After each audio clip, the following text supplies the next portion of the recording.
21 past the hour. I'm going to say I'm just enjoying the hell out of this. I hope you are too. Let's go back to the Biden takedown. There was no Go litmus Joe. test. We picked people who had an open mind, did not come with an agenda. I'm going to move on to this closing question because we are running out of time. Certainly know, and you said it here tonight, that the two of you respect our troops enormously. Your son has served, and perhaps someday your children will serve as well. I recently spoke to a highly decorated soldier who said that this presidential campaign has left him dismayed. He told me, quote, "The ads are so negative and they are all tearing down each other rather than building up the country." What would you say to that American hero about this campaign? And at the end of the day, are you ever embarrassed by the tone? Vice President Biden. I would say to him the same thing I say to my son, who did serve a year in Iraq, that we only have one truly sacred obligation as a government. That's to equip those we send into harm's way and care for those who come home. That's the only sacred obligation we have. Everything else falls behind that. I would also tell him that the fact that he, this decorated soldier you talked about, fought for his country, that should be honored.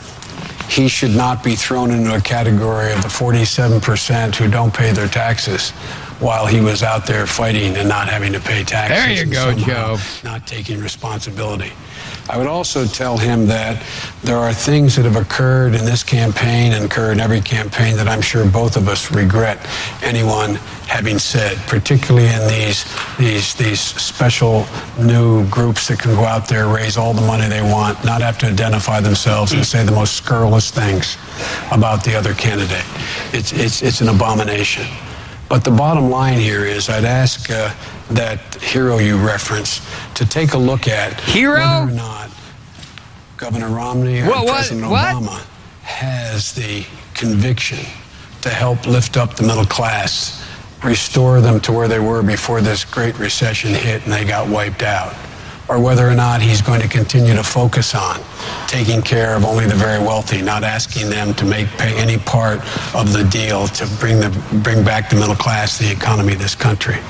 I would ask him to take a look at whether the President of the United States has acted wisely in the use of force, and whether or not the slipshod comments being made by my friend or by Governor Romney serve our interests very well. But there are things that have been said in campaigns that I find not very appealing. Congressman Ryan. First of all, I'd thank him to his service to our country. Second of all, I'd say we are not going to impose these devastating cuts on our military, which compromises their mission and their safety. And then I would say you have a president who ran for president 4 years ago. That's not the question. Who has now turned his campaign into attack, blame, and defame. You see, if you don't have a good record to run on, oh my God, here we go again. Then you paint your opponent as someone to run from. Here we go again. That was what President Obama said in 2008. It's what he's doing right now. Look at all the string of broken promises. If you like your health care plan, you can keep it. Try telling that to the 20 million people who are projected to lose their health insurance if Obamacare goes through, or the 7.4 million seniors who are going to lose it. Or remember when he said this? Answer the question, if you make less than $250,000, your taxes won't go up. Of the 21 tax increases in Obamacare, 12 of them hit the middle class. Or remember when he said health insurance premiums will go down $2,500 per family per year? They've gone up $3,000 and they're expected to go up another $2,400. Or remember when he said, I promise by the end of my first term I'll cut the deficit in half in 4 years. We've had 4 budgets, $4 trillion deficits. A debt crisis is coming.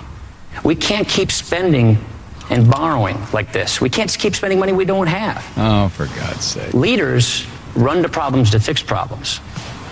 President Obama has not even put a credible plan on the table in any of his 4 years to deal with this debt crisis.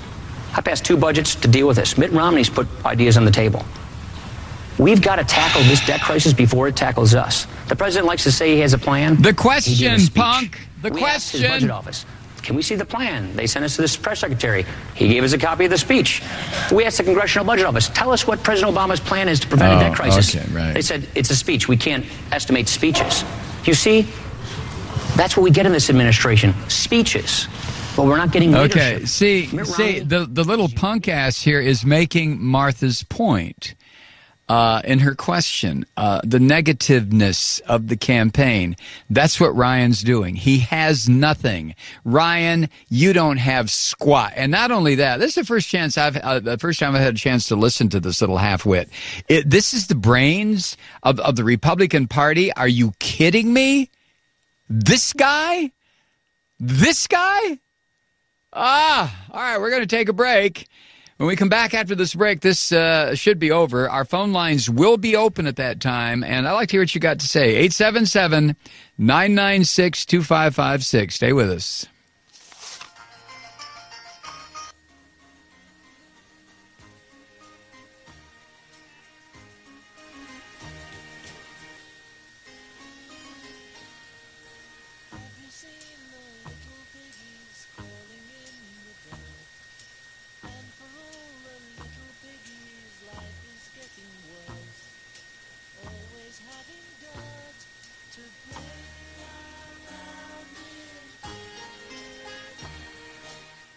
Look, I'm a storyteller, and the stories that I tell are the stories of the people. The David Cruz Show. Tomorrow at 3. K-Talk, AM 1150.